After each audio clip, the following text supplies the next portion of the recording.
നമസ്കാരം. ഞാൻ മൊയ്തീൻ ഷാ വിഷയിലേക്ക് എല്ലാവർക്കും സ്വാഗതം. ബഹുമാന്യരെ, കേരള രാഷ്ട്രീയം ഇന്നത്തെ അവസ്ഥ തെറ്റിദ്ധരിക്കരുത്, പെടുങ്ങ് ചെയ്ത് പറയാതെ വയ്യ. MLA ഉൾപ്പെടെയുള്ള നേതാക്കളുടെ ലിംഗം അവരെ കള്ളക്കാമികളുടെ യോനിലേക്ക് എത്ര സെൻറ്റിമീറ്റർ കയറി, അത് മെൻസസ് പീരീഡിലാണോ എന്നൊക്കെയാണ് ചർച്ച. നിങ്ങൾ അറിയുന്നുണ്ടോ, അഫ്ഗാനിസ്ഥാനിൽ ഭൂകമ്പം മൂലം ആയിരങ്ങൾ മരിക്കുന്നു. അതിൻ്റെ അലിയൊലി ഡൽഹിയിലും പാകിസ്ഥാനിലേക്ക് വന്നു. ന്യൂയോർക്ക് ടൈംസ് റിപ്പോർട്ട് ചെയ്തിട്ടുണ്ട്, ലോകത്തെ ഏറ്റവും വലിയ പ്രകൃതി ദുരന്ത മേഖല മുല്ലപ്പെരിയാർ സ്ഥിതി ചെയ്യുന്ന വനമേഖലയിലാണെന്ന്. ഏത് സമയം എന്ത് സംഭവിക്കാമെന്ന് വിദഗ്ധന്മാർ പറഞ്ഞുകൊണ്ട് വർഷങ്ങളായി.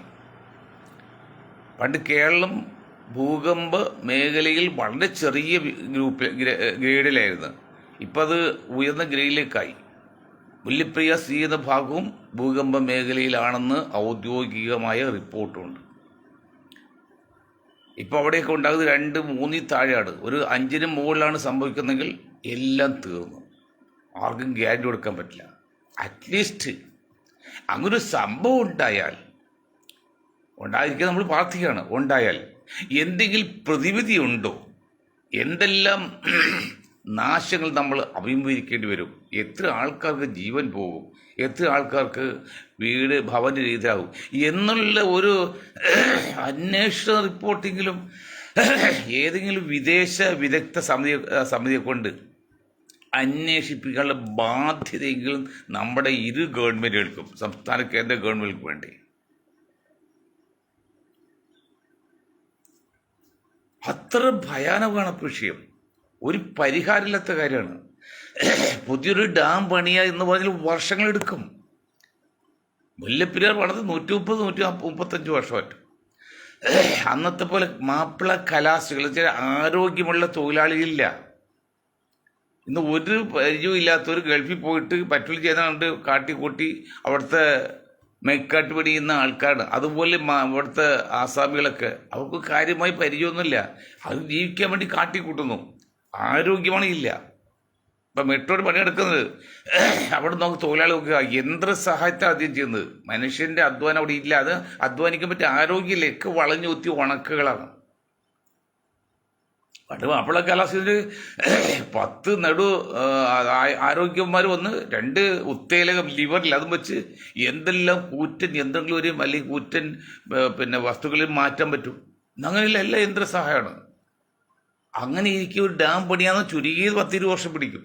അത് കമ്പിയുണ്ടോ, സിമെൻ്റ് ഉണ്ടോ, കരിങ്കൽ കിട്ടുമോ, മണൽ കിട്ടുമോ, വേണ്ട നല്ല മണ്ണ് കിട്ടുമോ? കേരളത്തിൽ ഏറ്റവും സുലഭമായ 2 വസ്തുക്കളും മണ്ണും ജലവും. ഇത് രണ്ടും കിട്ടാനും മാത്രമല്ല, കിട്ടിയതിന് ഭയങ്കര വില, അതിലും മായവും വരുന്നു. ഇത് നമ്മുടെ ഗവൺമെൻറ് എന്തെങ്കിലും സാധ്യതയുണ്ട്? ഞങ്ങൾക്ക് ഇത്ര വർഷമായിട്ട് കാര്യകാരണ സഹിതം ബന്ധപ്പെട്ട അധികാരികൾ അറിയിച്ചിട്ടുണ്ട്. ഈ 7 മാസങ്ങൾക്ക് മുമ്പാണ് ഒരു ചൈനീസ് ശാസ്ത്രജ്ഞ റിപ്പോർട്ട്. അവിടെ ചൈനയിൽ വർഷങ്ങൾക്ക് മുമ്പ് 100 കണക്ക് പറയാൻ പറ്റില്ല, 10 കണക്കിന് ഡാം ഒരുമിച്ച് പൊട്ടി ലക്ഷക്കണക്കിന് ആൾക്കാർ പോയി, ഒരുപടി നാശം പറ്റി. അപ്പം മുല്ലപ്പെരിയാറിന് എന്തെങ്കിലും സംഭവിച്ചാൽ ഭയപ്പെടുത്താൻ വേണ്ടി പറയുന്നില്ല. ഇപ്പം ചിലർ പറയും നിങ്ങൾ പാനിക്കാക്കും, നിങ്ങൾ ഭയപ്പെടുത്തിയ ജനങ്ങളെ. ഭയപ്പെടുത്താനില്ല. അത് ഏതുപോലെ എന്നറിയോ? ക്യാൻസർ രോഗം വന്ന് 100% 6 മാസത്തിനകം ആ രോഗി മരിക്കുന്നത്. ആ രോഗിക്ക് ലോകം മുഴുവൻ അറിയും. രോഗി എന്നാലും അറിയിക്കില്ല. അവിടെ അവൻ്റെ അന്ത്യാഭിലാഷം ഒന്നും പറയാതെ അവൻ പെട്ടെന്ന് മരിച്ചു പോകണം. അപ്പം 6 മാസത്തിനുള്ളിൽ ആയുസ്സുള്ളെങ്കിൽ നമ്മൾ ഈ വിവരം പറഞ്ഞിട്ട് അവനതൊരു 2 ആഴ്ച 3 ആഴ്ച നേരത്തെ മരിച്ചാലും അവന് വിവരം അറിയുമല്ലോ. ആ 3 ആഴ്ച 2 ആഴ്ച ലാഭിക്കുമ്പോഴേ പറയാതിരിക്കുന്നത്. അങ്ങനെ മട്ടത്തെ കാണിക്കരുത്. അപ്പം നമ്മൾ അതങ്ങനെ സംഭവിച്ചാൽ അതിന് ചേർത്ത് നിൽക്കാൻ, അല്ലെങ്കിൽ ബോധവാനായിക്കണം, അല്ല ഭയന്നു പോകല്ല. ആ ശൈലി ശാസ്ത്രജ്ഞൻ പറഞ്ഞത്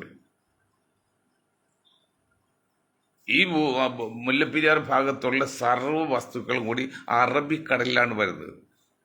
ഏതാണ്ട് 4-5 ജില്ലകൾ പോകും, ലക്ഷക്കണക്കിന് ആൾക്കാർ പോകും. നമ്മൾ അറബിക്കടലിൽ ഒരുപക്ഷെ ഇടുക്കി മുല്ലപ്പെരിയാർ വരെ താഴ്ന്നു അത്ര ആഴത്തിൽ മണ്ണൊക്കെ പോകുന്നു. കടൽ അവിടെ വരെ പണിക്കെത്താം. അവിടെ കപ്പൽ താഴ് തുടങ്ങാൻ പറ്റും. അപ്പം അങ്ങനെ ഇരിക്കുമ്പോൾ ഇത് അറബിക്കടലിൽ പോയാൽ ആ കടലിൽ വെച്ച് പരമാവധി ദൂരം പോവും, പിന്നെ പോവില്ല, അത് തിരിച്ചു വരും, റിട്ടേൺ. ആ റിട്ടേൺ വരുന്നത് 10-20 മീറ്റർ ഉയരത്തിലായിരിക്കുന്നതാണ്. 20 മീറ്റർ വേണ്ടി 70 അടിയായി, 66-70 അടിയായി. ഇപ്പം നമ്മൾ സുനാമിക്ക് വരുമ്പോൾ 5-10 അടിയാണ്. 7 അടി ഉയരത്തിലേക്ക് കടൽ തീരം വന്നു കഴിഞ്ഞാൽ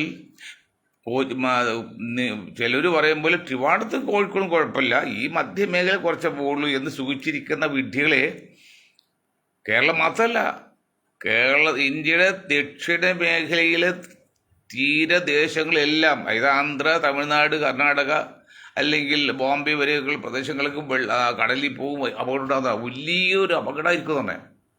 ആ ശാസ്ത്രജ്ഞൻ പറഞ്ഞു. അതേ ശാസ്ത്രജ്ഞനാണ് ചൈനയിൽ അണപ്പെട്ട് പൊട്ടുമെന്ന് പറഞ്ഞു. അന്ന് ചൈനയുടെ ഭരണാധികാരികൾ അയാൾ ഭ്രാന്തരാക്കി ജയിലിൽ ഇട്ടെന്ന് പറഞ്ഞു. സംഭവിച്ചു വരുമ്പോൾ വിളിക്കുന്നത് ഞാൻ പറഞ്ഞു, പ്രതിവിധി ഇല്ലെങ്കിൽ അത് സംഭവിച്ചാലുള്ള ആഴത്തിലുള്ള പഠനം നടത്തി എന്താണ് ഒരു സൈഡ് എഫക്റ്റ് എന്തെങ്കിലും പറഞ്ഞു മനുഷ്യ ബോധം പോകല്ലേ, എന്തെങ്കിലും പരിഹാരം ഉണ്ടോ, ചെയ്യുന്നുണ്ടോ? അത്ര ലോലമല്ലേ കാര്യം. അപ്പം അതുകൊണ്ട് ഞങ്ങൾ അതിനിർണായകമായ, ഞാൻ ഈ ആദ്യം പറഞ്ഞ MLA-മാരുടെ ഒക്കെ കാവുകയുടെ കാര്യം അതൊക്കെ പറയാൻ സംഘം പറഞ്ഞു, അതല്ല ഇവിടെ വേണ്ടത്.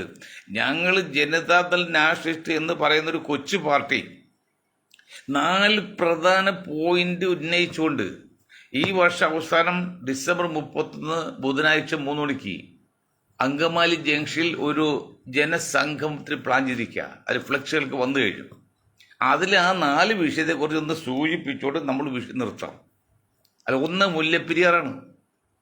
അതിസങ്കീർണമാണ് വിഷയം, പരിഹാരം കാണാൻ സാധ്യമല്ല. മനുഷ്യ നിർമ്മിതമാണെങ്കിലും അത് അപകടത്തിൽ പോയാൽ മനുഷ്യനെ നിയന്ത്രിക്കാൻ പറ്റില്ല. പക്ഷേ അതിനെക്കുറിച്ച് എന്തെങ്കിലും ഒരു ചർച്ച ഈ മന്ത്രിസഭയോ മറ്റേ കേന്ദ്ര മന്ത്രിസഭയോ എന്തെങ്കിലും സാധ്യതയുണ്ടോ, ചർച്ചയുണ്ടോ? അന്ന് ഞാൻ പറഞ്ഞു കരുണാകരൻ, ഉമ്മൻചാണ്ടി പോലുള്ള ആൾക്കാരെ കുറിച്ച് പറയുന്ന ഓരോ പ്രൊജക്റ്റ് ഉണ്ട്. അപ്പോൾ പിണറായി വിജയൻ സഖാവേ, നിങ്ങൾ ഇന്നിപ്പോൾ തമിഴ്നാട്ടിലെ മുഖ്യമന്ത്രി സ്റ്റാലിൻ നിങ്ങൾ വലിയ അടുപ്പത്തിലാണ്. അദ്ദേഹം കുറച്ചുകൂടി മനുഷ്യത്വമുള്ള നേതാവാണ്. താങ്കൾക്ക് മനുഷ്യത്വം ഞാൻ ഒരുമിച്ചിരുന്ന് എന്തെങ്കിലും വഴിയുണ്ടോ എന്ന് ചിന്തിക്കുകയും ചെയ്യാൻ പാടില്ലേ, അത് ചർച്ച ചെയ്യാനും പാടില്ലേ? ചെയ്യുന്നുണ്ടോ? അത് മറ്റേ ശ്രീധർജി ഒരു ചെറിയൊരു ഫോറമിൽ പറഞ്ഞു, അത് ഏതാണ്ട് ഞങ്ങൾക്കൊക്കെ അത് കുറച്ചൊരു സാധ്യതയുണ്ട്, പുതിയൊരു ഡാം പണിതിനേക്കാൾ നല്ല അങ്ങനെ ഒരു സാധ്യത തെറ്റില്ല എന്ന് ചിന്തിക്കുന്നുണ്ട്. അതിന് പല പോരായികയൊക്കെ ഉണ്ട്, പരാതി ഉണ്ടെന്നൊക്കെ പറയുന്നുണ്ട്. എന്തെങ്കിലും മാർഗം കണ്ടുപിടിക്കണമല്ലോ. ഈ മുല ചാടിയാൽ വയറ് താങ്ങുമല്ല, അവിടെ കോലുകുത്തി വെട്ടാൻ പറ്റും പണ്ട് കാതന്മാർ പറയും. അതുപോലെ ഈ സംഭവിച്ചു പോയി, ഇനി അവിടെ കോലുകുത്തി നിർത്താൻ പറ്റുമോ? പുതിയ ഡാം ഉണ്ടാക്കണമെങ്കിൽ എന്തെല്ലാം വിഷയങ്ങളാണ്. ആ ഡാം കാലപ്പഴക്കം വരില്ലേ? അപ്പോൾ ഈ ഡാമിൽ നിലവിലുള്ള 142-146 അടി വെള്ളമെന്നത് ഒരു 100 അടിയിൽ നിർത്തുകയും ആദ്യം വരെയുള്ള അതിന് മുകളിൽ വെള്ളം 2 ടണൽ പണിത് തമിഴ്നാട്ടിൽ കൊണ്ട് സ്റ്റോക്ക് ചെയ്യുക. 100 അടിയാണെങ്കിൽ അതിലൊരു എന്തെങ്കിലും റിസ്ക് വന്നാൽ അതിൻ്റെ കപ്പാസിറ്റി കുറയുന്ന റിസ്ക് വരാൻ സാധ്യത കുറവാണ്. ഇത് 136, 142, 152 അടിയൊക്കെയാണ് ഉദ്ദേശിക്കുന്നത്. അത് സുപ്രീം കോടതി ചില ജഡ്ജിമാരില്ല, ചില സുപ്രീം കോടതി ചില കേരളത്തിലെ സീനിയർ അഡ്വക്കേറ്റ്മാർ പോലും 1000 വർഷത്തേക്കൊന്നും സംഭവിക്കില്ലെന്ന് വരെ റിപ്പോർട്ട് കൊടുത്ത്. ഇന്ത്യയിൽ ഡാമിനെ കുറിച്ച് അറിയുന്ന വിദഗ്ധന്മാർ ആരെങ്കിലും ഉണ്ടോ? അതുപോലെ കാനഡയൊക്കെ കൊണ്ട് സഹായത്തിലാണ് ഇവിടെ ഇത് ഇടുക്കിയൊക്കെ നടത്തിയിരിക്കുന്നത്. അവരുടെ നിലനിർത്തലാണല്ലോ. ഇന്ത്യൻ എഞ്ചിനീയേഴ്സ് വളരെ കുറച്ചാണ്. അങ്ങനെ വരുമ്പോൾ നിയമം പഠിച്ച ജഡ്ജിമാർക്ക്, നിയമം പഠിച്ച വക്കീലന്മാർക്ക് ഡാമിൻ്റെ കപ്പാസിറ്റി എങ്ങനെ അറിയാം? അങ്ങനെയാണ് ഒരു ജഡ്ജി, ഒരു റിട്ടയർഡ് ജഡ്ജിയോ പിന്നീട് കമ്മീഷൻ എന്തെങ്കിലും ഒരു ആൾ പറഞ്ഞു 1000 വർഷം സുരക്ഷമാണ് പറയാൻ. കാരണം അദ്ദേഹത്തിന് പ്രസിഡന്റ് സ്ഥാനത്തേക്ക് താല്പര്യമുണ്ടായത്. അത് ജയലളിത റെക്കമെൻഡ് ചെയ്യാൻ വേണ്ടി ജയിലേക്ക് കൈവണ്ടി അടിച്ചാണ് പുറത്ത് പറയുന്നത്. ശരി തൊട്ട് എനിക്കറിയില്ല, തെളിവ് എൻ്റെ പേരിൽ നടപടി വെക്കണ്ട, കേൾക്കുന്നത്. എന്തായാലും 1000 വർഷം കുറയേണ്ട അത് കടന്നുപോയില്ലേ? അതിനെ സൃഷ്ടാവ് തന്നെ പറയുന്നു 50 വർഷം, അതിന് 3 ഇരട്ടി കഴിഞ്ഞു, 150 3 ഇരട്ടി. അപ്പം അങ്ങനെ ഒരു കാര്യത്തിൽ ചർച്ച ചെയ്യാൻ പോലും സമ്മതിച്ചിട്ടില്ല. അത് സങ്കീർണമായ വിഷയമാണ്. ഞാൻ 4 വിഷയങ്ങൾ ചുരുക്കി പറയാണ്. അതേക്കുറിച്ച് ഞാൻ ചർച്ച നിർത്തി. പറയുന്നാലും 2-3 മണിക്കൂർ പറയണം, അതില്ല. മറ്റൊന്ന്, ദുർമരണം. പണ്ടൊക്കെ എൻ്റെ മൊബൈലിൽ ആഴ്ച ഒരു മരണമൊക്കെ വരുന്നത്, ഇതിപ്പോൾ ദിവസം 6-7 വരുന്നുണ്ട്. അത് ചെറുപ്പക്കാർ 50 വയസ്സിൽ താഴെയുള്ളവർ. അത് ഞങ്ങൾ പറഞ്ഞ മുദ്രാവാക്യത്താണ്. അത് യുവാക്കളിലെ ദുർഭരണം, വർദ്ധിത ദുർഭരണം ആ പഠനം നടത്തുക. ദുർഭരണമല്ല, പെടുഭരണം പഠനം നടത്തുന്നത്. അപ്പോൾ നമ്മുടെ സർക്കാർ ഉത്തരവാദിത്തമില്ല. ഇങ്ങനെ കേൾക്കുമ്പോഴേ വാക്സിനേഷൻ്റെ സൈഡ് എഫക്റ്റ് ഒന്നല്ല എന്ന് ഇന്ത്യ ഗവൺമെൻറ് നിക്ഷേപ കമ്മിറ്റി പറയുകയും ലോകം ഏതാണ് അതിനെക്കുറിച്ച് അംഗീകരിച്ചിരിക്കുക. നിൽക്കട്ടെ, ആയിക്കോട്ടെ.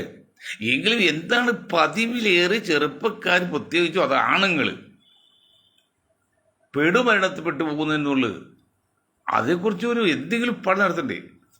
പണ്ട് ഇവിടെ നമ്മുടെ രഹസ്യാന്വേഷണ വിഭാഗമുണ്ട്. 2 കാര്യം അന്വേഷിച്ചത്. ബോംബെയിൽ കുഷ്ഠരോഗികൾ തെണ്ട നടക്കുന്നത്, കുറേ കഴിയുമ്പോൾ കൃഷി തെണ്ടാൻ പറ്റില്ല.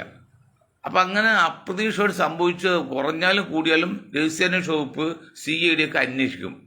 അപ്പോൾ അവർ അന്വേഷിക്കുന്നത് ആ കുഷ്ഠരോഗികളുടെ ചലനത്തിൽ നിന്ന് കള്ളവാറ്റുകാർ ലഹരിക്ക് വേണ്ടി ഉപയോഗിക്കുന്നത്, അവർക്ക് കാശ് കിട്ടുന്നത് പിന്നെ തെണ്ട ആവശ്യമില്ലെന്ന് പറഞ്ഞു. അത് പോലീസ് ചുരുക്കി കണ്ടുപിടിച്ച്. അവർ കൽക്കട്ടയിൽ ഒരു ഹോട്ടലിൽ ഭയങ്കര തിരക്ക്. എവിടെ തിരക്ക് കൂടിയാലും പോലീസിൻ്റെ ആ വിങ് അന്വേഷിക്കുക. എന്ത് കാര്യം തിരക്ക് കുറഞ്ഞാൽ അത്ര അന്വേഷിക്കില്ല, പിന്നെ പറഞ്ഞാൽ മാത്രമേ അന്വേഷിക്കുള്ളൂ.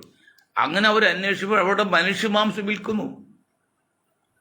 അവർ നല്ല തടിമാരന്മാർ കയറി ചെല്ലുമ്പോൾ അവിടെ വാഷ് ബേസിനിൽ അവർ കൗണ്ടറിൽ ഇരിക്കുന്ന ആൾ ഒരു ബട്ടൺ പത്ത് നേരെ തടിയിലേക്ക് പോകും. അടിയിലേക്ക് പോയി പറ്റി യാതൊരു ശബ്ദമില്ല, ഒന്നുമില്ല, ഒന്ന് മാംസം എടുത്ത് അങ്ങനെ ചെറുവിരലിൽ മോതിരമുള്ള ഒരു ചെറുവിരൽ ഇറച്ചി കടയിൽ കിട്ടി. അങ്ങനെ കണ്ടുപിടിച്ച്. അപ്പോൾ അതങ്ങ് കണ്ടുപിടിച്ച്. അതുപോലെ ഈ പെടുമരണം അല്ലെങ്കിൽ പെടുമരണം നടക്കുമ്പോൾ എന്തെങ്കിലും കാരണം ഉണ്ടാവില്ല, പതിവിലേറെ സംഭവിക്കുന്നത്. അതന്വേഷിക്കാനുള്ള ഒരു അന്വേഷണ കമ്മീഷൻ അല്ലെങ്കിൽ നമ്മുടെ ഹെൽത്ത് ഡിപ്പാർട്ട്മെന്റ് ഒന്ന് അന്വേഷിക്കണ്ടേ? അതാ ഞങ്ങൾ അതേക്കുറിച്ച് പഠനം നടത്താം എന്നാ സർക്കാരോട് പറയുന്നത്. പഠനം നടത്തണം. മറ്റെന്താണെന്നറിയോ? വർദ്ധിച്ചു വരുന്ന അല്ലെങ്കിൽ അത്യപകടമായ ഈ നായ് ശല്യം പരിഹാരം കാണുക. നായ്ശല്യം എന്താ സംഭവങ്ങൾ? എത്ര അപകടകരമാണ് ഇന്ത്യയിൽ, കേരളത്തിൽ പ്രത്യേകിച്ചും. എന്തെങ്കിലും അതിന് പരിഹാരം കാണാൻ പറ്റുന്നത്. ഈ അടുത്ത കാലത്ത് സുപ്രീം കോടതി ചില തീരുമാനങ്ങൾ എടുത്ത് അതൊക്കെ സമ്മതിക്കേണ്ടിയിരിക്കുന്നു. സഹിക്കാൻ പറ്റാത്തതാണ്. നായ് ശല്യം എന്ന അല്ലാതെ തന്നെ നായ് പൂച്ചയൊക്കെ തൊട്ടാൽ, വീട്ടിൽ വളർത്താണെങ്കിൽ തൊട്ടാൽ അപകടപ്പെട്ട് പരിക്കുക. എത്ര കേസില്ല. ഒരാഴ്ച മുൻപ് കൊട്ടാരക്കര താലൂക്ക് ആശുപത്രിയിൽ ഒരു ചെറുപ്പക്കാരൻ, 10-35 വയസ്സുള്ള ചെറുപ്പക്കാരൻ തലകർക്ക് ചെന്ന് അടിച്ച് വെള്ളം കണ്ട് പേപ്പിട്ടിയ പോലെ കാണിച്ച് ആക്രമിക്കാൻ ചെന്ന് അത് തടിയിൽ പൂട്ടിയിട്ട് പിറ്റേ ദിവസം ആൾ മരിച്ചു. മെഡിക്കൽ കോളേജിൽ കൊണ്ടുപോകുന്നു പറഞ്ഞാൽ കൊണ്ടുപോയില്ലാതെ പിന്നെ അറിയോ, കൊണ്ടാൻ സമയം കിട്ടിയില്ല. അത് പൂച്ച അടിച്ചു. അങ്ങനെ സംഭവിക്കുന്നുണ്ട്. അതൊക്കെ വീട്ടിൽ വളർത്ത്. തെരുവിലോ? ഉദാഹരണം പറഞ്ഞാൽ ഞാൻ എറണാകുളം പട്ടത്തിൽ ബുള്ളറ്റ് മോട്ടോർ സൈക്കിളൊക്കെ ഉപയോഗിക്കാനായിട്ട് 10-60 വർഷമായി. കാറൊക്കെ ഉപയോഗിക്കലും അത് 2 വീലറിലേക്ക് കൂടുതൽ യാത്രകളുണ്ട്. അത് ഇപ്പോഴത്തെ പ്രായമൊക്കെ മാനിച്ചത് ആക്റ്റീവാക്കി. ബുള്ളറ്റൊന്നും ഇപ്പോൾ പറ്റും, അത്ര നമുക്ക് സുരക്ഷിതമല്ല. ആക്റ്റീവ സൂക്ഷിച്ച് ഉപയോഗിക്കുകയാണെങ്കിൽ വലിയ ബുദ്ധിമുട്ട് കൂടാതെ ചെലവ് കുറച്ച് പോകാൻ അങ്ങനെ പോയി. ഞാനെൻ്റെ മകളുണ്ടായിരുന്നു പുറകിൽ. ഒരു സ്ഥലത്ത് പോയത് രാവിലെ, പെട്ടെന്ന് പട്ടി ചാടി വീണ്. മകളെൻ്റെ പുറത്തേക്ക് വീണതുകൊണ്ട് മകൾക്കൊന്നും പറ്റില്ല. എൻ്റെ കാഴ്ചയുള്ള ഭക്ഷണത്തിന് ഏറ്റവും വലിയ കറി എന്ന് പറയുന്നത് വിശപ്പാണ് എന്ന് പറയും പോലെ പതുക്കെ ഓടിച്ചുകൊണ്ട് അമിതമായ സ്പീഡും മദ്യം കഴിച്ചും വാഹനം ഓടിക്കുക 99%. ബാക്കി 1% അല്ലെങ്കിൽ 10% താഴെയാണ് മറ്റ് അപകടം. അങ്ങനെ സ്പീഡ് കുറച്ച് ഓടിക്കുകയാണെങ്കിൽ അപകടം പറ്റിയാലും അതിന് പരിക്ക് കുറയും. അപ്പോൾ ഞാൻ 30-ക്കുള്ളിൽ പോകാത്തതുകൊണ്ട് ദൈവാരം കൊണ്ടും നിങ്ങളുടെ പ്രാർത്ഥന കൊണ്ടും കാര്യമായി പരിക്കുക. അല്ലെങ്കിൽ സാധനം പട്ടിക വട്ടം ചാടി അത് ബാക്കി ഉണ്ടാവില്ല. അങ്ങനെ സംഭവിച്ചിരിക്കുന്നത് അവിടെ ദൈവം കാത്ത് പടശം കാത്ത് പിന്നെ നിങ്ങൾ പ്രാർത്ഥിക്കും. ഓക്കെ. അപ്പോൾ അങ്ങനെ ശല്യം പണ്ട് കാലത്ത് നിങ്ങൾ പൂർവികരെ കുറ്റം പഞ്ചായത്ത് പ്രസിഡൻ്റൊക്കെ വെറും സാധാരണക്കാരായിരിക്കും. അവരൊരു നിയമം പറഞ്ഞാൽ അലഞ്ഞു തിരിഞ്ഞ് നടക്കുന്ന പട്ടികളെ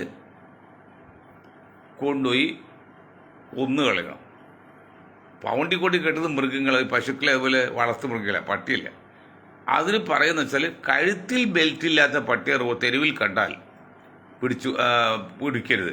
കഴുത്തിൽ ബെൽറ്റ് ഇല്ലാത്ത പട്ടി കണ്ടാൽ ഉടമസ്ഥ ഇല്ലാത്ത ആണല്ലോ, അങ്ങനെയുള്ള പട്ടികൾ കൊണ്ട് ഉന്മൂലനം ചെയ്യണം. അങ്ങനെ സിസ്റ്റം വെച്ചാൽ പോരെ. അപ്പോൾ എണ്ണം കുറയുമല്ലോ. എണ്ണം കുറയുമ്പോൾ അത്രയും അപകടം കുറയല്ലേ. അതിന് പോലും നിയമമല്ല. സോണിയാഗാന്ധി മേനകാഗാന്ധിയായിട്ട് പറഞ്ഞ് പക്ഷി തൊടയത് അല്ല മൃഗങ്ങൾ തൊടയെന്നുള്ളത്. അവർക്ക് എന്താ ചെയ്യാൻ ബുദ്ധിമുട്ട്? മണിമാളിരിക്കുന്നവർക്ക് അതിന് ബുദ്ധിമുട്ടിയോ? ജനങ്ങൾ കഷ്ടപ്പെടാണ്. ഒറ്റ കുട്ടികൾ പെൺകുട്ടികളെ ചൂളി പോകുമ്പോൾ പട്ടിയൊന്നും നമ്മൾ കാണുന്നില്ല തരും. എന്നിട്ട് ഈ ഗവൺമെന്റ് ഫിനി ഗവൺമെന്റ് കേളിയും എന്തിനത് പരിഹാരം കാണുന്നത്? എന്ത് ഇതുണ്ട്? ജനങ്ങൾ ഇറങ്ങിയിട്ടാണ് അത് സുപ്രീം കോടതി ഇടപെട്ടിരിക്കുന്നത്. ജനങ്ങൾ പിന്നെ പത്രദ്വാരക്കൊക്കെ സുപ്രീം കോടതി അവരും മനുഷ്യരല്ലേ. അങ്ങനെയാണ് ഇപ്പോൾ ചെറിയത്. അതിനെ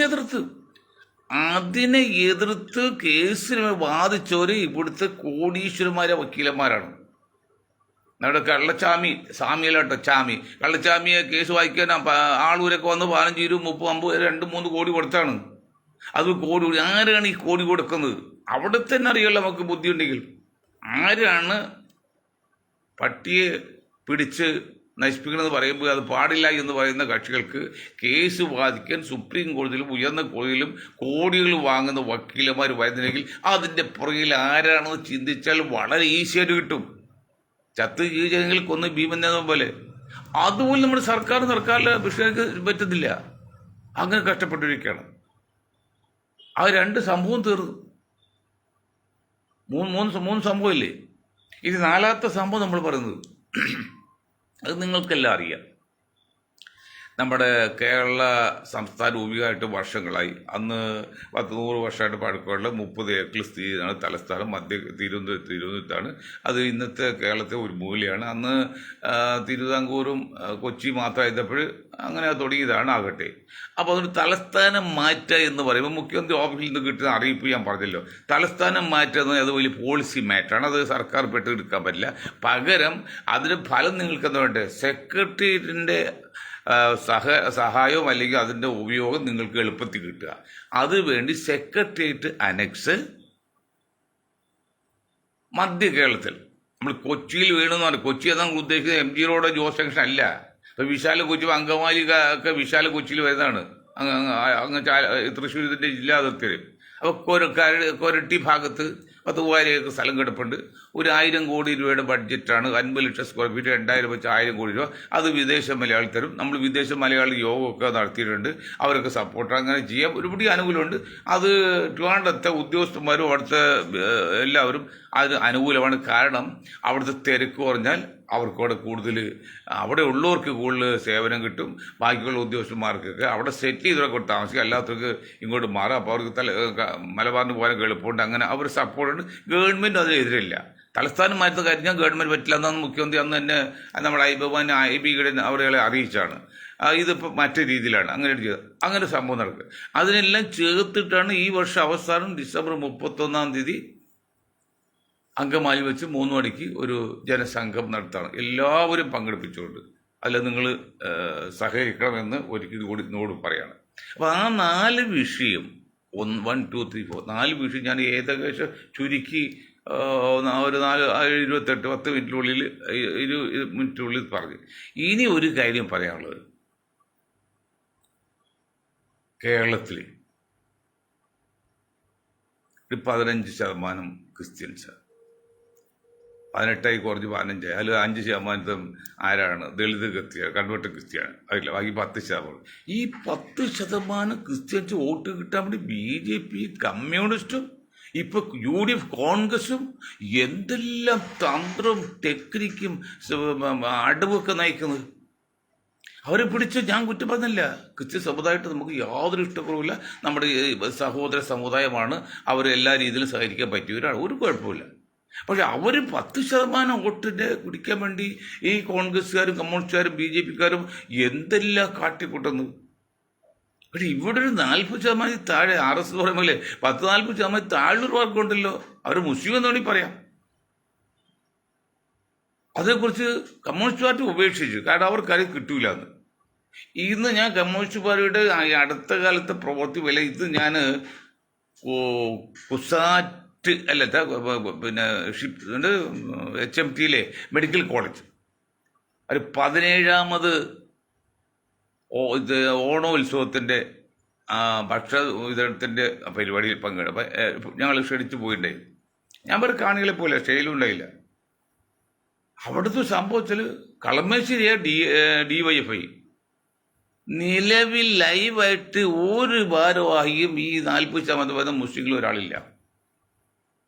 പിന്നെ 2-3 പേര് അവസാനം പറഞ്ഞു, മുൻ എക്സ് മുസ്ലിം ചില തെരുവ് നായകളെ പോയി ചിലർ വന്ന് പറയണില്ലേ, അതുപോലെ എക്സ് കമ്മ്യൂണിസ്റ്റ് ഉണ്ട് മുസ്ലിങ്ങൾ പേരിന്. ലൈവായിട്ട് അത് ആക്റ്റീവായിട്ട് നിർത്തുക ഒരൊറ്റ ഭാരവാഹി പേര് അതിൽ കണ്ടില്ല. 10-12 പേരുണ്ടായത് സ്റ്റേജിൽ. മറ്റേത് ഒരാൾ ഒരു ലൈവായിട്ട് ആൾ ഞാൻ കണ്ടില്ല. എല്ലാം വീക്ഷിച്ചത് DYFI കുറ്റപ്പെടുത്തല്ല. അതിനർത്ഥം പരസ്യമായിട്ട് പിന്നെ ലൈവായിട്ടുള്ള ഭാരവാഹിത്വം കൊടുക്കാൻ കമ്മ്യൂണിസ്റ്റ് പാർട്ടിക്ക് പേടിയാണ്. കാരണം ഇവിടെ ഹിന്ദുക്കളും ക്രിസ്ത്യാനികളും അത് ഇഷ്ടപ്പെട്ടില്ല. ഇത് കോൺഗ്രസിലുണ്ട്. പല കാര്യങ്ങളും ഞാൻ പറഞ്ഞില്ല. നാള് വേണുഗോപാൽ വന്ന് സതീശനൊക്കെ വന്ന് എറണാകുളം ജില്ലയിൽ 30% മുസ്ലിങ്ങളുണ്ടേ. ഞാൻ VD സതീശനോടും CP ജോണോടും ഒക്കെ പറയണത്, എറണാകുളം ജില്ലയിൽ 30% മുസ്ലിങ്ങളുണ്ട്. എറണാകുളം ജില്ലയിൽ ഇവരെയൊക്കെ പ്രവർത്തിക്കേണ്ട ക്രിസ്ത്യാനി മാത്രമേ ഉള്ളൂ, വേറെ ആരുമില്ല. പണ്ട് ഇന്നലെ യോഗത്തിൽ ഇപ്പോൾ ഒരു അച്ചായം പറഞ്ഞ് അവിടെ കത്തോലിക്ക ജയിക്കുള്ളൂ, ലത്തിന്ന് ജയിക്കൂല എന്നൊക്കെ പറഞ്ഞ പോലെ ക്രിസ്ത്യൻ ജില്ലയാണെന്നാണ് ഇവിടെ കോൺഗ്രസിന്റെ കമ്മ്യൂണിസ്റ്റ് BJPയുടെ ചിന്ത. അങ്ങനെയല്ല. 29% മുസ്ലിങ്ങളുണ്ട് എറണാകുളം ജില്ലയിൽ. അത് അത്ര മോശമൊന്നുമല്ല, 1/3 ഇപ്പം. അതിന് ഒരു യോഗത്തിലും ഇന്നാള് പിന്നെ ഞാൻ പറയുമ്പോൾ ജാതി പറയരുത്, നെറുകെട്ട് നിങ്ങൾ പറയാം. ജാതിയല്ല, ഇത് ആനുപാതികമാണ്. ഇന്നാള് ഒരു ഹോട്ടൽ മുടക്കി, എവിടെ വൈറ്റിൽ ഒരു ഹോസ്പിറ്റലിൽ കോടികൾ മുടക്കി, 10-30 പേര് അവർ ക്ഷണിച്ചു. ഒരു മുസ്ലിം നാമധാരി. ജനാധിപത്യമുള്ള മതേതര ഇന്ത്യയൊക്കെ എന്ന് പറയുമ്പോൾ എറണാകുളം ജില്ലയിൽ വൈറ്റിലയിൽ വെൽക്കെയർ ഹോസ്പിറ്റൽ പുതുക്കിപ്പെടുന്നതാണ്. കോടികൾ വലിയ പരസ്യമൊക്കെ നടത്തി. നോട്ടപ്പുള്ളി ആകുമെന്ന് വിചാരിച്ചു ഒരു മുസ്ലിം ലീഡർ ഇങ്ങനെയുള്ള കാര്യങ്ങളും കണ്ണടിച്ചു പോലെ പറയില്ല. പ്രതികരിക്കണേ അറിയുള്ളൂ. ഞാൻ നിങ്ങൾക്ക് കാര്യം പറയാം. കാലിൻ്റെ മറ്റൊരു വലിയൊരു റൈസ് മിൽ വിൽക്കാൻ ചെയ്ത് ഒരച്ചായൻ്റെയാണ്. ഇതുപോലെ ഇവിടുത്തെ ഒരു പ്രധാന രാഷ്ട്രീയ പാർട്ടിയാണല്ലോ മുസ്ലിം ലീഗ്. അന്ന് മുസ്ലിം ലീഗിന് ഭരണത്തിലുണ്ടായിരുന്നു എനിക്കോട്. ഒരു മുസ്ലിം ആദ്യം കൊടുത്തില്ല. ഞാൻ വിളിച്ചതുപോലെ എന്താ നിങ്ങളങ്ങ് ചെയ്ത്? ഒരു മാസത്തിലൊക്കെ കുഞ്ഞാലിക്കുട്ടി ഉദ്ഘാടന വലിയൊരു ചടങ്ങ് അവിടെ സംഘടിപ്പിച്ചു. ഞാൻ പറയാൻ കാരണം ബിസിനസ്സാണ്. നിങ്ങൾ ലിസി ഹോസ്പിറ്റൽ നോക്ക്, മെഡിക്കൽ ടെസ്റ്റ് ഹോസ്പിറ്റലിലേക്ക്, അവിടെ രോഗികൾ നല്ലൊരു ശതമാനം തലയിൽ തൊട്ടിട്ട് പെണ്ണുങ്ങളെ കാണാം, അല്ലെങ്കിൽ മുസ്ലിം സമുദായത്തെ കാണാം. അവർ വരുമാനം മുസ്ലിം സമുദായത്തിൽ നിന്നാണ്. ഈ പറഞ്ഞ വെൽക്കാണെങ്കിലും അതെ. കാലിൽ അരി വാങ്ങിക്കുന്നത് ആരോടും അരി വാങ്ങിക്കുന്നത്? വില കൂടിയ സാധനങ്ങളും സ്വർണവും കാറും ഒക്കെ വാങ്ങിക്കുന്നത് ഈ മുസ്ലിം സമുദായം കേരളത്തിൽ പോലും. അവരെ പൈസ വാങ്ങിക്കുന്നത്. എന്നിട്ട് അവർ ഒരു ഉദ്ഘാടനം വരും, അത് കൊള്ളില്ല, പണം വേണം. അങ്ങനെ വേണ്ടതേ. നിങ്ങൾ മാന്യമായിട്ട് മറ്റുള്ളവർ അംഗീകരിക്കുക കൊടുക്കുക, വിളിക്കുക. നിങ്ങൾ പരസ്യമായിട്ട് വെച്ചല്ലേ. 10-30 പേരെയാണ് വെൽക്കെയർ ഹോസ്പിറ്റലിലെ ഉദ്ഘാടനത്തിൽ സപ്ലൈ മനോയിൽ പല പേരും BJP നേതാവ് ഇപ്പോൾ പലരും ഉണ്ടായത്. മുസ്ലിം ലീഗ് കൊടുത്തൊരു ഭരണകക്ഷിയല്ലേ, അല്ലെങ്കിൽ കോൺഗ്രസ് നേതാക്കളല്ലേ. ഒരാളെങ്കിലും നിങ്ങൾ വിൽക്കാൻ പറ്റുമോ? പേരെങ്കിലും മേൻ പിടിക്കേ. അത് വേണ്ട കേട്ടോ. ഇവിടെ ജാതിയോ മറഗീതോ തീവ്രവാദം പറയുന്നില്ല. ദേശീയ മുസ്ലിമായി തന്നെ നിന്നുകൊണ്ട് മതേതര പ്രസ്ഥാനം നിന്നുകൊണ്ട് തന്നെ പറയാണ് എല്ലാവർക്കും തുല്യനീതി വേണം, എല്ലാ സമുദായങ്ങൾക്കും അംഗീകാരം കൊടുക്കണം. അല്ലെങ്കിൽ സമ്മതിക്കില്ല. അല്ലെങ്കിൽ ഞങ്ങൾ പോലെ പറയും, ആരും മുഖം നോക്കൂല. കാലിൻ്റെ കേസ് വച്ചിട്ട് ഞാൻ കുഞ്ഞാലിക്കുട്ടി ലീഗ് എൻ്റെ ആളൊന്നുമില്ല, എങ്കിലും ഒരു പാദ്യം ഉണ്ടായില്ല. അവസാനം ഒരു മാസത്തിനുള്ളിൽ ഒരു വലിയൊരു പരിപാടി വെച്ച് കുഞ്ഞാലിക്കുട്ടി ഉദ്ഘാടനം ചെയ്യിച്ചോണ്ട് പൂട്ടിപ്പോകും. അതാണ്. അപ്പം അതുകൊണ്ട് കോൺഗ്രസ് ആയാലും കമ്മ്യൂണിസ്റ്റ് ആയാലും നിങ്ങൾ ഈ 10% ക്രിസ്ത്യൻസിന് പുറകെ പോയി എല്ലാ അവസരവും അവർ കൊടുത്ത് വളർത്തി കൊടുത്താൽ വോട്ട് കിട്ടില്ല. വോട്ട് കിട്ടണത് കന്നിനെ കയം അറിയിക്കുന്ന പോലെ ഈ പുഴയിലല്ലെങ്കിൽ കുളത്തിൽ വലിയ ആടുകൾ വെള്ളമുണ്ട്, അവിടെ കന്ന് കാണിച്ച് കന്ന് പോയില്ല. ഈ കുട്ടി പശുവിൻ്റെ കുട്ടി വരില്ല. അതുപോലെയാണ് നിങ്ങൾ വോട്ട് കിടക്കുന്ന എവിടെയോ 40% വോട്ട് കിടക്കുന്നല്ലേ, അവർ നിങ്ങൾ അന്വേഷിക്കണ്ടേ. ഞാൻ CP ജോണായാലും മറ്റേ സതീഷായാലും ഏത് കാലികുലാത്തായാലും പറയാണ്, പേരെടുത്ത് പറയാണ്, കുറ്റല്ല. വോട്ട് കിട്ടണോ? ഞാൻ ഈ CP ജോണോട് പറഞ്ഞത് CP ജോണിന്റെ ജില്ലാ സെക്രട്ടറി രാജേഷിനോട് തമ്പി സാറിനോട് പറഞ്ഞു, സാറേ കാരണം മോശമാണ് ഇലക്ഷൻ കേരളത്തിൽ. ഇത് കഴിഞ്ഞ മുമ്പത്തെ ഇലക്ഷൻ, ഉമ്മൻചാണ്ടി അടുത്ത ഇലക്ഷൻ. കാരണം 30-40% വരുന്നവർക്ക് ഒരു പാർട്ടികളിൽ 10 പേര് കോൺഗ്രസ് വെച്ചു, 10 പേരും ഒരു കാശ്മീരുകാർ ഒരു ദളിത് വെച്ചു, ബാക്കി 8 പേരും 2% ക്രിസ്ത്യൻസ് വെച്ചു. ജനങ്ങൾ തെറ്റിയിരിക്കണേ, വോട്ട് ജനങ്ങളായില്ലേ. അല്ല എനിക്ക് വോട്ട് ചെയ്തിട്ട് കാര്യമുണ്ടോ? അതുപോലെ ഭരണം പോയില്ലേ, അടുത്ത ഭരണം പോയില്ലേ. ഈ ആന്റണി ഇപ്പോൾ ഭരണത്തിൽ കയറാമൊക്കെ അല്ലേ, ആന്റണി പോയിക്കാണ്. 10-30% കേരളത്തിൽ 40%. ഒരു മന്ത്രി നിങ്ങൾക്ക് 10 പേര് വെച്ചാൽ 6 പേരും കേരളത്തിൽ ക്രിസ്ത്യാനികൾ, ഒരു മുസ്ലിം വഹിക്കാൻ നമ്മൾ നിങ്ങൾക്ക് ഒരു ആളെങ്കിലും പേരിന്. അത് ആന്റണി വെച്ചോ, ഈ വേസികൾ വെച്ചോ, രാഹുൽ ഗാന്ധി വെച്ചോ, ഇപ്പത്തെ വെല്ലേട് നടക്കണ്. അതുകൊണ്ട് എല്ലാവരും നിങ്ങൾക്ക് നീതി കൊടുക്കുക. അതോടെ എല്ലാവർക്കും നീതി കൊടുക്കും. ഒപ്പം തന്നെ ഈ സമുദായത്തിന് നീതി കൊടുത്തില്ലെങ്കിൽ സമുദായം പ്രതികരിക്കും. ഞങ്ങളെ സമുദായത്തെ വളർത്തിയെടുത്തിട്ടുണ്ട്. ഇത് കുഞ്ഞാക്കയും തങ്ങളും ലീഗും വരുന്ന സമുദായം അല്ല. അല്ലാതെ ദേശീയബോധമുള്ള, ബുദ്ധിയുള്ള, ചിന്താശക്തിയുള്ള, ചുരുക്കുള്ള ചെറുപ്പക്കാർ ഉൾക്കുന്ന ഒരു ബഹുശൃംഖല ഞങ്ങൾ അവരെ ബോധവൽക്കം നടത്തിയെടുത്തിട്ടുണ്ട്. അവർക്ക് പ്രതികരിക്കാറിയാം, അവർ പ്രതികരിക്കും സത്യമായിട്ടും. നിങ്ങൾ കൂടുതൽ കൊടുക്കുക. ജനസംഖ്യയ്ക്ക് അനുവാദികൾ പരിഗണന, വേറെ ഒന്നും കൊടുക്കണ്ട. ഉള്ളത് ഇവിടെ നിങ്ങൾ കൊടുത്തിട്ട് ബാക്കി മുസ്ലിങ്ങൾക്ക് തൂപ്പി ഒരു ഷാനവാസിനെ അല്ലെങ്കിൽ മറ്റൊരു ഇത് വെച്ചിട്ട് ഒപ്പിക്കാൻ നോക്കി നടക്കൂല. ശരിക്കും ജനസംഖ്യയ്ക്ക് ആനുപാതികമായിട്ട് സ്ഥാനമാനങ്ങൾ കൊടുത്തില്ലെങ്കിൽ അത് നിങ്ങൾ ദളിതനും കൊടുക്കണം, നായർക്ക് കൊടുക്കണം, ക്രിസ്ത്യാനിക്ക് കൊടുക്കണം, ഈഴും കൂടെ ഒക്കെ കൊടുക്കണം. നിങ്ങൾ മാത്രം പങ്കിട്ടെടുത്തിട്ട് കൊടുത്ത ജനങ്ങൾ സമ്മതിക്കില്ല. കാരണം ഞങ്ങൾ അതിന് കൂട്ടുന്ന ഞങ്ങൾ സമൂഹത്തിൽ ഒറ്റപ്പെട്ടു. അതാണ് ജാതി സെൻസ് നമ്മൾ അനുകൂലിച്ച് പറഞ്ഞ പോലെ. അതാണ്, അല്ലെങ്കിൽ ഞങ്ങൾ ഒറ്റപ്പെടും. ഞങ്ങൾ ഒറ്റപ്പെടുന്നത് ഞങ്ങൾ മണ്ടനാവും. ഐ ആം നോട്ട് മാൻ. ഞങ്ങൾക്ക് മണ്ടനാകാൻ പറ്റില്ല. ഭൗതികമായിട്ട് നമ്മൾ നേരിട്ട് സാമ്പത്തികം ഉണ്ടാക്കില്ല, മാന്യം ഒരു അംഗീകാരം കിട്ടണ്ടേ. അപ്പം ഇങ്ങനെയുള്ള കാര്യങ്ങൾ ഒന്നുകൂടി ശ്രദ്ധിക്കേണ്ടത് കോൺഗ്രസോടും കമ്മ്യൂണിസ്റ്റോടും BJP പറയുന്നില്ല, അവർക്ക് ചേർക്കാൻ പറ്റുകയല്ലേ. ഇപ്പൊ പുതിയ നിയമം 2024 ഡിസംബർ വന്ന മുസ്ലിം അല്ലാത്തവർക്ക് ഇവിടെ ഇന്ത്യയിൽ തുറന്നു പോകാം. അവർക്ക് പൗരത്വം കൊടുത്തുകൊണ്ടിരിക്കുകയാണ്. 2024 കഴിഞ്ഞ വർഷം വരെ വന്ന അഫ്ഗാനിസ്ഥാൻ, പാകിസ്ഥാൻ, ബംഗ്ലാദേശിൽ വന്ന മുസ്ലിങ്ങളല്ലാത്ത ആൾക്കാർക്ക് ഇവിടെ എത്തിയപ്പോൾ അപ്പോൾ പിന്നെ അവരോട് പറഞ്ഞിട്ട് കാര്യമില്ല. അവർ നശിക്കാൻ പോണേതായാലും അത് സംബന്ധിച്ചു ഒരു ഏതാണ്ട് താഴെട്ട് പോവാണ്. കോൺഗ്രസിനോടും കമ്മ്യൂണിസ്റ്റാണ് പറയുന്നത്, നിങ്ങൾ മാന്യമായിട്ട് അംഗീകാരം കൊടുത്ത തുല്യമാതില്ല, കൂടുതലും കൊടുക്കണ്ട. ഇപ്പോൾ കളമശ്ശേരി ഉദാഹരണം, പല സ്ഥലത്തും നമ്മൾ കോൺഗ്രസ് എടുത്തോ, കമ്മ്യൂണിസ്റ്റ് പാർട്ടി എടുത്ത് നോക്ക്. ഇതിൽ 12 മന്ത്രിമാർ, 10% 12 മന്ത്രിമാർ, 30-40% ഒരു മന്ത്രി. ഇതൊക്കെ നീതി. ജാതി സെൻസ് നടത്താൻ പറയുമ്പോൾ ഈ കമ്മ്യൂണിസ്റ്റ് പാർട്ടി എന്നറിയോ, അത് കേന്ദ്ര കാര്യമാണ്, ഞങ്ങളുടെ അല്ല, സ്റ്റേറ്റിൻ്റെ അല്ല. 10% സംവരണം കൊടുക്കാൻ വന്നത് മുന്നോക്ക് ജാതിക്ക്, 27 മണിക്കൂറും പിണറായി സഖ കൊടുത്ത്. ഇങ്ങനെ ഇരുട്ടുണ്ട് വോട്ട് അടിച്ചിട്ട് ഈ സമുദായത്തെ നിങ്ങൾ കൊച്ചാക്കെന്നും ഒറ്റപ്പെടുത്താൻ വെച്ചാൽ അത് സമ്മതിക്കില്ല. കാരണം അവർക്ക് വേണ്ടി വാദിക്കുക ഇന്ന് ഇന്ത്യയിൽ ആരുമില്ല. സ്വന്തം കാര്യം വേണ്ടി വാദിക്കുകയാണ്, അത് തെറ്റാണ്. ഞങ്ങൾ ഒരാളെങ്കിലും, ഞങ്ങളിപ്പോൾ കുറച്ച് പേരെങ്കിലും അവർക്ക് വേണ്ടി വാദിക്കണ്ടേ. അവർ ആകാശത്ത് നോക്കണം, ദൈവമേ പഠിച്ചത് എന്താ വഴിയെന്ന്. അത് വേണ്ട, നിങ്ങൾ ആകാശം നോക്കണ്ട. നിങ്ങളെന്ന് തോൽപ്പിക്കാൻ, ഇന്ത്യൻ മുസ്ലിങ്ങൾ തോൽപ്പിക്കാൻ ഇന്ത്യയിൽ ഇതേവരെ ആരും വളർന്നിട്ടില്ല, വളർന്നു പോയതേ ഇല്ല. അതുകൊണ്ട് നിങ്ങൾ ഭയപ്പെട്ട കാര്യമൊന്നുമില്ല. പക്ഷെ നിങ്ങൾ പ്രവർത്തിക്കുന്ന ബുദ്ധിപൂർവ്വം പണ്ടത്തും കാണിക്കരുത്. കുഞ്ഞാക്കനെ പോലെ സതീഷിൻ്റെ പുറകിൽ പോയി ക്യൂ നിൽക്കരുത്. നിങ്ങൾ 1-ാം സ്ഥാനം നിൽക്കാൻ ശ്രമിക്കണം. നിങ്ങൾക്ക് നിൽക്കാൻ പറ്റും, നിങ്ങൾ നിർത്തും എന്ന് പറഞ്ഞുകൊണ്ട് ഞാൻ എൻ്റെ വാക്കിൽ നിർത്താൻ നിങ്ങൾക്ക് ഒരായി നിന്ന് ജയ് ഹിന്ദ്.